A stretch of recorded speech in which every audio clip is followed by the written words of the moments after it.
10 de la mañana, 16 minutos, seguimos en Políticamente Incorrecto. Hasta las 11 lo acompañamos por la señal de Continental Rosario en el 100.1. Y estamos ahora con Juan Monteverde, de la agrupación Giros, del partido Ciudad Futura, que tuvo, participación en las últimas elecciones locales.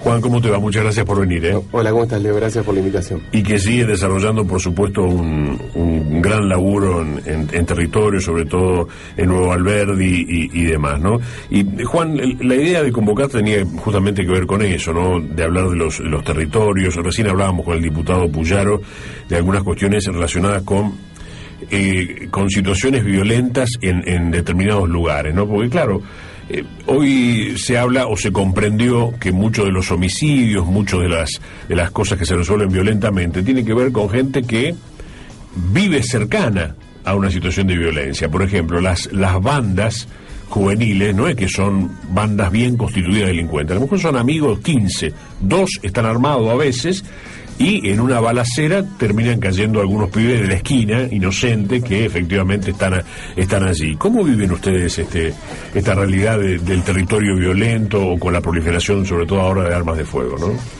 Sí, la verdad que la situación es bastante compleja y un poco, digamos, tristemente los hechos que van sucediendo nos van dando la razón en esto que veníamos planteando hace mucho, de que se estaba construyendo un modelo de ciudad excluyente y desigual, y que sí o sí iba a terminar en violencia. Digamos, que esa planificación urbana y cómo se estaba dando, la forma que toma la ciudad, absolutamente fragmentada, donde las desigualdades sociales se territorializaban, es decir, esa desigualdad económica, social, cultural, se veía en el territorio, que eso sí o sí iba a tener un costado violento. A ese proceso que se venía dando se le sumó el del narcotráfico, que creo que fue el que terminó de armar este combo explosivo que hoy está viviendo la ciudad como una crisis de violencia, digamos. Y sobre todo, también para nosotros siempre es importante recalcarlo, que no es una crisis social de los barrios, sino que un problema político de toda la ciudad. Y eso para nosotros es fundamental, desde dónde se lo encara, para ver cuáles son las políticas para revertir esta situación. Pero vos decís, Juan, cuando hablas de territorio, por ahí vos decís que antes estaba más mezclado, por allí estaba algún sector de clase media, media baja, con algún sector obrero, con algún sector de desocupados. Ahora está claramente dividido. Es decir, para aquel lado, para aquel territorio, mucho más pobreza, mucho más exclusión, de este lado, más concentración y demás. Exactamente, digamos, eso es un proceso que se dio en todas las ciudades de América Latina, y también se dio en Rosario. Por eso nosotros en el 2010 fue que militamos y logramos aprobar en el Consejo la ordenanza del Ya Basta, que prohibió los barrios privados, justamente como para parar un poco, o quizá que esa fragmentación y esa desigualdad no sea tan marcada como lo hoy en algunos casos, y sobre todo en algunas ciudades de Latinoamérica más grave aún. Digo, eso tiene consecuencias, y que son consecuencias que se ven a largo plazo.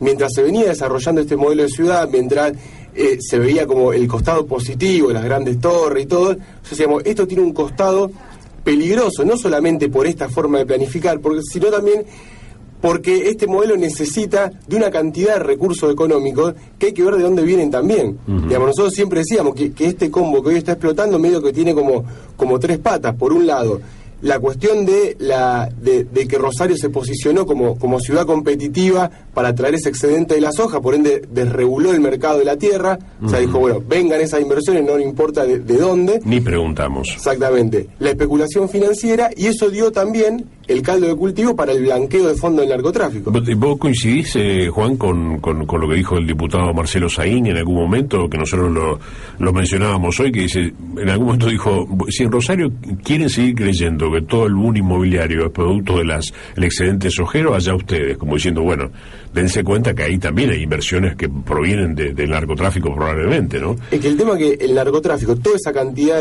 inmensa de dinero, de recursos que tiene, si eso no se blanquea por algún lado de la economía formal, en un punto no sirve para nada. Entonces, ¿qué mejor que encontrar una ciudad donde las redes de narcotráfico pueden encontrar un lugar de distribución de droga en la periferia, producto de esta realidad social desigual, y a su vez en la misma ciudad blanquear toda esa plata? Digamos, ¿por qué? Porque la pregunta que tenemos que contestar... Como decíamos recién, también una ciudad con puerto y posibilidad de exportación, ¿no? que no casualmente los que manejaron mucho tiempo zonas del puerto que quebraron media extrañamente y nadie investigó, son las mismas personas que hacen las urbanizaciones, que tienen las casas de cambio. Digo, en Rosario no es muy difícil vislumbrar cuáles son los actores que están vinculados con todos estos temas, digamos. Entonces, digo, me parece que la pregunta que hay que contestar es ¿por qué esto que está pasando pasa en Rosario y no pasa a esta escala en otra ciudad del país? Tiene que haber características específicas, tiene que haber responsables y tiene que haber ver la manera cómo encarar esta situación hacia adelante. En este marco, Juan, ¿cuál ves que está siendo la respuesta del Estado, tanto municipal como provincial? Bueno, de hecho, no coincidían ustedes con lo que efectivamente se planificaba como ciudad, ¿no? Pero bueno, ya se hizo eso. Digo, ahora, ¿cómo ven esa situación? La verdad que la respuesta del Estado en cuanto a políticas sociales desde el lado de decir, bueno, ¿cómo combatimos el narcotráfico si no es por la vía de la represión? La realidad es que no existen políticas sociales concretas que tengan algún tipo de impacto en el territorio. Digamos, por ejemplo, el Vuelvo a Estudiar, que fue un programa que la provincia salió a decir después de hechos violentos vinculados al narcotráfico, uno después lo ve en los territorios y no tiene ningún tipo de impacto. No son políticas que vos veis, hay una decisión firme, va y se hace. Digamos, no hay política. De hecho, a ver, como intervenciones urbanas grandes en la ciudad de Rosario, que no sean privadas, no se encuentran. Entonces uno puede tener un programita de tal cosa, otro programita de tal cosa. Ahora, para enfrentar las crisis de violencia hacen falta grandes intervenciones urbanas, y eso es lo que no se ve, porque me parece que tampoco se termina de dimensionar el problema y ver qué tipo de solución. Me parece que el gobierno está más preocupado en ver qué sale en los diarios que en qué pasa realmente. Claro, uno escucha a la intendenta Mónica Fein y lo que pide permanentemente, Juan, es no estigmatizar a la ciudad, ¿no? Y por allí, porque se colige, se concluye en que efectivamente si se empieza a repetir un mote, la ciudad queda estigmatizada con eso. Pero bueno, detrás del estigma hay una porción de realidad importante también, ¿no? Es que eso es increíble, porque cuando se empieza a plantear el tema, esa es la mejor forma de ocultar el problema. Es decir, primero el Página 12, es decir, el Página 12 estigmatiza a la ciudad de Rosario con lo de Toñol y demás. Después la Universidad Nacional de Rosario, porque hizo un documental, Calle Perdida, está estigmatizando a Rosario. Sí, que ahora recibió el premio Rey de España, ¿no? Después sale en el diario El País de España, el diario El País de España el que estigmatiza a Rosario. Digamos, evidentemente no hay una cuestión de estigmatización, sino que hay datos concretos y hay una realidad que hay que afrontar. Entonces, en ese sentido, lo que uno ve es que, por un lado, no se dimensiona el problema, y las resoluciones que se pretenden creo que no están en el eje donde van. Digamos, me parece que una de las cosas que hay que tener clara del narcotráfico es esto de que no están los buenos por un lado y los malos por otro. Como casi nunca en la vida, pero puntualmente, digamos, en la cuestión del narcotráfico, no es que es el Estado impoluto de un lado y las bandas narcotraficantes de otro como la suma de todos los males. Que es mucho más complejo, que el Estado tiene grados de complicidad con el narcotráfico y de corrupción estructural grande. Sí, por empezar la policía, ¿no? Por empezar la policía, y después todas las ramificaciones, porque tampoco la policía es que hace lo que quiere. Digamos, se sabe que, digamos, algún grado de acuerdo entre el poder político y la policía tiene que haber, por más autogobierno policial que haya. Juan, en el barrio, hablando de esto, ¿no? De esto de decir que no están los buenos acá, los malos allá, tampoco en el barrio, me imagino, y por lo que charlábamos, obviamente, mucho más exacerbado en Colombia con este sacerdote Vázquez Rúa que tuvo hace algunos días aquí en Rosario. Digo, la cosa se naturaliza por allí, ¿no? Las economías. Bueno, estuvo el caso de esta piba que contó alegremente en un secundario y dijo, me tengo que ir porque tengo que ir a trabajar a un búnker. La piba lo dijo como algo natural, decía, no se siente una narcotraficante, ni siquiera suponía que eso era un delito, porque lo dijo abiertamente, fue un caso muy sonado. De ahí en más se ve que también hay una cuestión naturalizada. Que tampoco están todos los malos de ese lado. Claro. Digamos, en un barrio, digamos, la red, el negocio del narcotráfico tiene múltiples actores. Digamos, 4 pibes de un barrio no pueden armar una red de narcotráfico. Digamos, lo que se ve en la periferia es el último eslabón de distribución del narcotráfico que se resolvió geográficamente de un modo que no le molesta a la ciudad. Sí, bueno, las drogas que consumen los sectores medio y alto de la sociedad, los que viven entre los bulevares, lo resolvieron geográficamente para que no se vea en la periferia de la ciudad. Eso en la periferia también da una trama compleja, porque no es que está Pablo Escobar conviviendo con nosotros en el barrio. Sí. Digamos, ahí se mezclan múltiples relaciones y hay distintos grados dentro también de esa banda. Entonces a lo mejor es esto, digamos, puede ser una salida laboral digamos, de un tiempo, puede ser que también después los pibes se quieren ir y no pueden, digamos, entonces empieza a haber toda una cuestión ahí que no es tan simple de decir, bueno, un día me despierto y quiero ser narco. No es así, digamos, hay una cuestión cultural que se va generando y que esa cultura también es una cultura violenta, y ahí está el problema, digamos, cuando esa violencia se empieza a volver parte de la vida cotidiana. Juan, ¿compite el narcotráfico o el elemento narco con la militancia social y política, digo, en los barrios, en los territorios? Es decir, cuando ustedes trabajan, están armando algo, demás, juntan un montón de gente con un grado de conciencia después de años de trabajo, quien no está tan concientizado dice, bueno, la verdad que yo veía una oportunidad, acá un proyecto, pero que la verdad no me acerco porque me tentó más lo otro, salir, ¿compite, se da esa cuestión? Sí, a ver, es una competencia porque son claramente dos modos de vida distintos, digamos. Una cosa es el modo de vida que propone el movimiento, que tiene que ver con la solidaridad, con buscar colectivamente las alternativas para salir de una situación o mejorar una situación o defender un territorio y demás, que lleva consigo un montón de valores, y otro totalmente opuesto es lo que ofrece el narcotráfico como, digamos, idea de plata rápida, de generar estatus a través de la violencia, de tener un arma, digo, son modos de vida, digamos, son antagónicos en ese punto, digamos, son modos de vida y propuestas de vida totalmente diferentes. Una cosa es de largo plazo, otra cosa es una inmediatez absoluta, y eso va entrando en colisión permanentemente en tanta opción que un pibe tiene en un territorio, digamos. Y ahí donde el Estado, que no es que el Estado desaparece, porque también está instalado esto que el Estado se fue de los barrios, no, porque la policía corrupta sigue estando en los barrios. Entonces, el Estado y la policía son la misma cosa. No, porque si no también está eso que se instaló, el Estado se fue de los barrios, no, se fueron políticas sociales de los barrios. El Estado sigue ahí de la peor manera. Sí, la peor parte del Estado por ahí, ¿no? Entonces, en esa competencia que se da, el Estado aparece como de parte de la policía, y también ahí hay una cosa en un punto inentendible también del Estado, en este caso el Estado provincial. Digamos que se habla todo el tiempo de decir, bueno, la solución son políticas de inclusión social.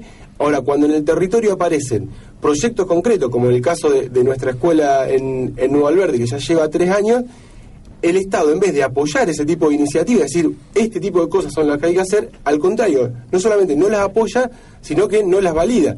Nosotros seguimos el día de hoy discutiendo con el Ministerio de Educación para que nos oficialice de una vez que tenemos todos los papeles en regla, el contenido y demás de la escuela ética, de que es una escuela secundaria, y sin embargo no lo hace.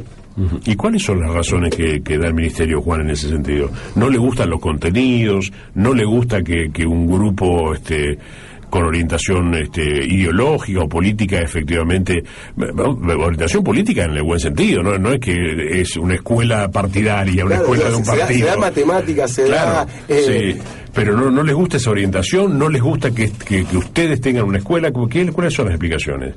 Lo último que dijiste, o sea, yo creo que el problema, hay una cuestión de revanchismo político, de no asumir que nosotros lo que hicimos ahí es una escuela. Digo, porque viene un empresario privado y dice, pongo una escuela, como hubo muchas, y se le dan la autorización, si está todo en regla, qué sé yo, y pone una escuela. Exactamente, digamos, entonces, y nosotros, digamos, no solamente tenemos toda la parte burocrática, que a nosotros nos piden las mismas exigencias que al dueño del latinoamericano.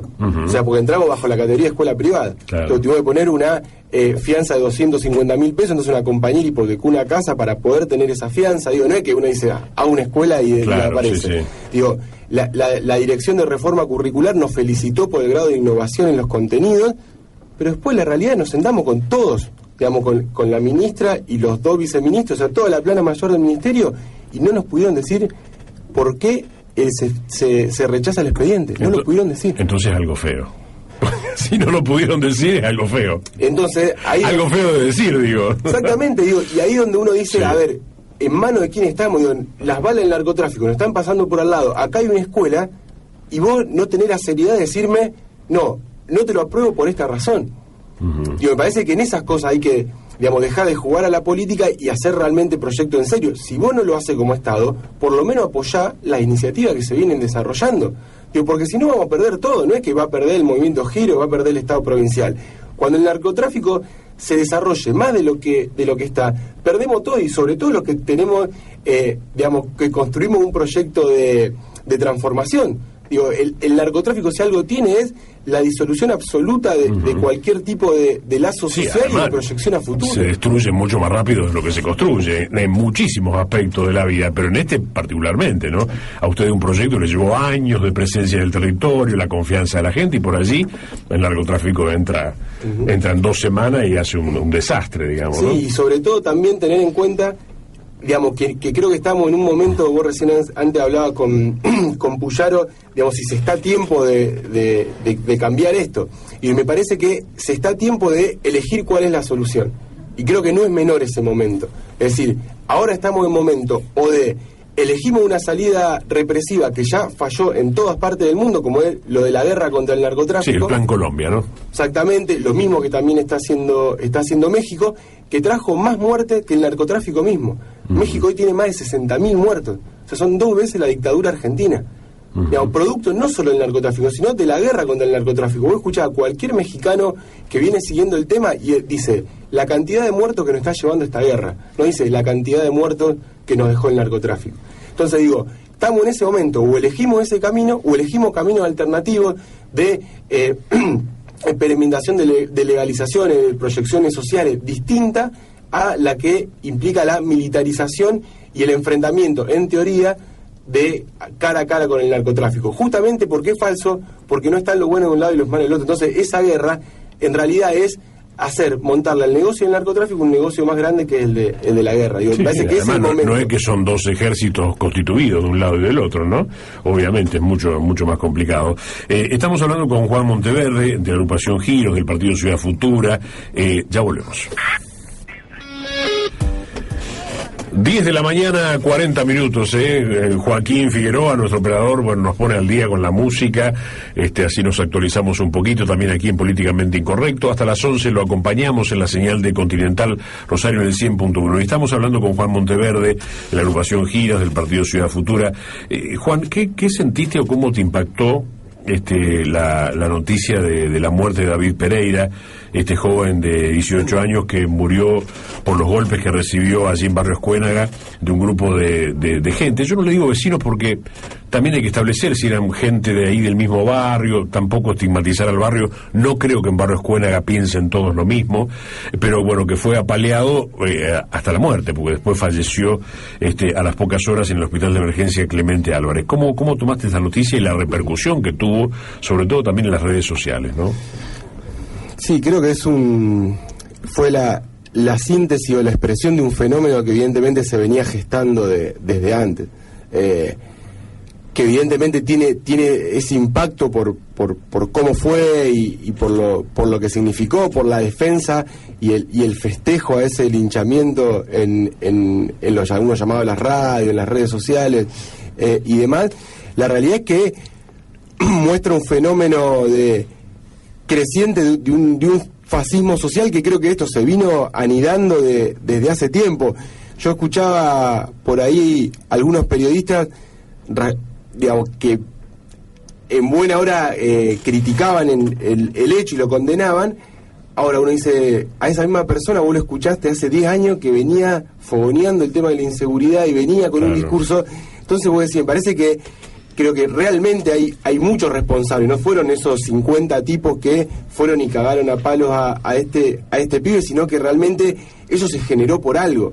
Me parece que eso no nace de un repollo de un día para el otro. Entonces me parece que también esa gente que después un poco insultaba criticaba el discurso de los medios, creo que también se sintió que los medios le soltaron la mano. Claro. Así, bueno, si ustedes nos trajeron hasta acá, ¿por qué ahora nos dicen que lo que hicimos estuvo mal? Es cierto lo que decís, porque hay como una doxa vinculada al delito y la inseguridad, ¿no? Esto, por ejemplo, territorio liberado, esto es tierra de nadie, son todos términos acuñados por los medios, que la gente repite en este ejercicio que siempre habla José Pablo Feynman, el filósofo, que dice: usted no habla, es hablado; usted no piensa, es pensado por otros, ¿no? Obviamente tratando de fomentar el pensamiento crítico sobre cada una de las situaciones. Es cierto, pero me parece que fue también una situación tan extrema, en el sentido de decir, bueno, uno puede explicar, digo, no entender ni justificar, pero explicar un arrebato violento, un grupo de tipos sacados que terminan matando a golpes a un pibe porque lo creyeron delincuente, o porque creen que es un delincuente, o porque tienen razón que es un delincuente, pero igual se fueron de rosca. Ahora, celebrar después esa acción, ahí es donde me parece que es sumamente peligroso, ¿no? Porque incluso aparecen en las redes sociales ideas muy locas, ¿no? De cómo esto termina. Y paralelamente tenés, Juan, a la víctima del supuesto robo, una chica de 21 años que está totalmente asustada porque la magnitud que tomó esto, donde ella ni siquiera estuvo, ni siquiera vio cuando lo molían a golpes, porque fue a la vuelta de donde a ella supuestamente le arrebataron la cartera, ¿no? Claro que también lo que pasa cuando la violencia se instala de esta manera, digamos, parece que lo que hablábamos antes, y estos son fenómenos que tienen que ver con un mismo clima, digamos, con un mismo contexto, y donde se mezcla todo, y también esto de víctima y victimario, cada vez está más difusa esa separación. Digamos, cuando hablamos hasta un pibe que, digamos, está en un búnker, sí, digamos, es víctima y es victimario a la vez. Claro. Digamos, entonces, y en esta cosa, si bien acá está claro que la víctima fue el que está muerto, digamos, eso no hay ninguna duda, también lo perverso del sistema en el punto de que, o sea, se dice esto, ningún pibe nace chorro, estamos todos de acuerdo, pero tampoco ningún pequeño burgués nace asesino. Digamos, acá lo perverso del sistema es que convierte en esto. Digamos, nos están convirtiendo en esto. Digamos, entonces ahí, digamos, hay que ser totalmente categórico en la condena de todos estos hechos, sobre todo en el festejo que se da de esta cosa, pero también pensar en qué nos estamos convirtiendo como sociedad y cuáles son los actores responsables de esto, porque si no es muy fácil siempre correrse del fenómeno y mirarlo como, bueno, un par de locos. No son un par de locos. Sí, no, evidentemente no, porque aparte la respuesta después fue bastante masiva en cuanto a la aprobación de ese hecho aberrante. Y además, Juan, es como que todo se mediatiza también, ¿no? Es decir, a veces hay una víctima, bueno, en este caso, cuando se pide justicia y demás se entiende, pero a veces a alguien que se le acaban de matar a un familiar cercano y vos lo encontrás declarando ante una cámara de televisión. Vos decís, ¿cómo tiene la presencia de ánimo? No sé, cómo, digamos, pero porque ya es una costumbre y es un formateo mediático. Esto de decir, bueno, hay que hablar, hay que exponer hasta el dolor más íntimo, ¿no? Y también eso trae una cuestión, porque la verdad que desde el dolor personal y demás no se sacan las políticas de Estado. Argentina ya cayó en esa trampa con el falso ingeniero Bloomberg, un hombre que, legítimamente dolorido por la muerte brutal de su hijo y demás, empezó a militar, a llevar cosas, y terminó por un acto demagógico haciendo aprobar algunas leyes que fueron una aberración jurídica, ¿no? Y de la cual todavía ahora intenta deshacerse el sistema penal argentino, ¿no? Sí, y que claramente en esto de que lo que hay que luchar, que nosotros un poco era una de las frases de campaña, esto decíamos, yo creo en la lucha por justicia y no en la venganza, digamos, que claramente la venganza no es el camino, y en ese sentido creo que la historia argentina también tiene una historia de víctimas por un lado, con consecuencias nefastas como la que vos marcabas de Bloomberg, pero también las madres y abuelas de Plaza de Mayo, que muestran, digamos, cómo desde el dolor se puede generar un proceso político distinto. Acá en Rosario, digamos, los familiares y los compañeros de Jeremón y Patón, que no le arrebataron una cartera o le robaron un celular, le acribillaron con una ametralladora a los hijos, a los compañeros, a los amigos, y todo ello no buscaron venganza, fueron por el camino mucho más lento de la construcción de justicia. Ahora, ese es el camino que hay que recorrer, que para que ese dolor transformarlo, digamos, no solamente en justicia para esos pibes, sino para que estas cosas no se repitan. Digamos, entonces me parece que ante esta situación tenemos que acostarnos y recostarnos más en estos ejemplos, decir, bueno, porque por ahí uno me dice, bueno, esto se volvió en esto de la repetición, que en los medios del día aparecen otros casos de linchamiento. Digo, esos son parte de la ciudad que tenemos, y es lamentable. Ahora, también hay otros que forman parte de esta ciudad. El otro día lo escuchaba a Eduardo Trasante, el padre de Jere y el padre de Joaquín, que le asesinaron 2 hijos. No uno, 2 hijos en muy poco tiempo.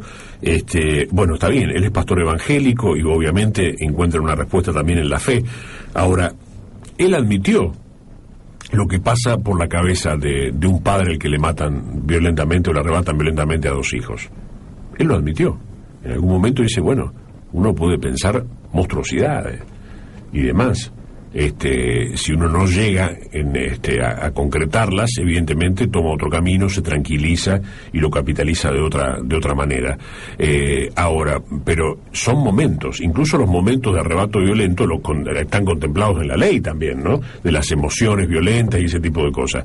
Ahora, una turba pateando un tipo no es emoción violenta, es una turba asesina y homicida, incluso como lo calificaba el ministro de Justicia de la provincia, Juan Lewis, y obviamente ahí investigando allí una persona, un fiscal, digamos, llevando adelante la investigación. Juan, puntualmente cómo va la experiencia de Nuevo Alberdi? Digo, vos contabas algo de la escuela, para la gente que por allí nunca escuchó hablar de Giros, nunca escuchó hablar del movimiento de ustedes, cómo están trabajando y cuáles son los proyectos que están desarrollando actualmente. Bueno, un poco hoy después de muchos años de trabajo y también de ir probando cuáles son distintas, junto con los compañeros del territorio, cuáles son los distintos iniciativas, digamos, que se pueden llevar adelante, porque nosotros decimos que intentamos construir en esos territorios olvidados, donde parece que son la suma de todos los males, donde están todos los narcos, los asesinos y demás. Es decir, bueno, se puede construir incluso en estos lugares, digamos, proyectos que muestren esa sociedad que queremos para mañana hoy. Digamos, nosotros llamamos eso prefiguración, es decir, bueno, no quedarnos solo en el plano del discurso político de la crítica o la impugnación, sino decir, bueno, nosotros eso que decimos que hay que hacer, nosotros decimos el Estado no sabe nada de políticas sociales, está haciendo todo al revés. Bueno, ¿qué hacemos nosotros? Y en ese sentido, después de muchos años de probar diferentes cosas, porque tampoco estas cosas hay que inventamos, borramos, decía Simón Rodríguez en Venezuela, alguna frase que nosotros tomamos mucho, o sea, o inventamos nuevas formas de hacer, o seguimos haciendo lo mismo y seguimos errando. En ese sentido, creo que después de tantos años de militancia, ya estamos por cumplir 9 años como movimiento, pudimos sintetizar en esto, en proyectos de escala que funcionen todos los días, digamos, no en un tallercito un día, otro, en todo este aprendizaje que fuimos dando, y como estamos centrando la actividad principalmente en 2 proyectos grandes, que son la escuela, la ética, que es el primer bachillerato popular de la provincia de Santa Fe, y en el tambo La Resistencia con la cadena láctea. Digamos que son 2 proyectos que sintetizan mucho del espíritu del movimiento, son proyectos que se trabajan todos los días, que en el tambo no solamente se produce la leche, sino que también se produce dulce de leche, queso, digamos, se le agrega... Lo he probado, el dulce de leche es exquisito, realmente es muy bueno. Bueno, muchas gracias. Se le agrega valor en origen a esa producción, también mostrando, digamos, cómo las ciudades pueden producir, y también hay una discusión de modelo productivo en la ciudad, bueno, y todo el encadenamiento productivo que eso genera, y con la escuela, que este año, bueno, estamos pronto a inaugurar la fábrica, en eso también de todos los años de trabajo, y ya vamos a tener como un modelo, si se quiere, bastante más aceitado, con el tambo, por suerte, con un freno por 5 años al desalojo de ese tambo, porque recordemos, todas estas experiencias se dieron en un lugar que el poder privado y público de la Municipalidad de Rosario tenía proyectado otro barrio privado. Digamos, sobre todas esas tierras, el proyecto era hacer un country. Nosotros empezamos a resistir y a producir de otra manera. Y con la escuela, que realmente para nosotros es un orgullo enorme, digamos, poder haber el año pasado graduado a los primeros estudiantes, tener este año completo los cupos en todos los cursos, de cupos por cuestiones de espacio físico, ¿no? Por poner cupos. Digamos, los 3 años totalmente completos, lo que se genera en cada uno de esos días, la heterogeneidad de los compañeros que van, digo, ahí están los pibes del barrio de 16, 17, 18 años, y también están los más grandes, los de 50, los de 40, pero se va dando una mixtura, y vos ves cómo la escuela pública que los expulsó, digamos, por la crítica situación que vive la escuela pública, sobre todo en la periferia, donde con algunos docentes que le ponen todo, pero que las condiciones no alcanza. Terminan expulsando a esos pibes. Vos ves cómo cuando encuentran un lugar de contención, una frase que usan mucho los pibes de la escuela es: la ética es mi lugar en el mundo.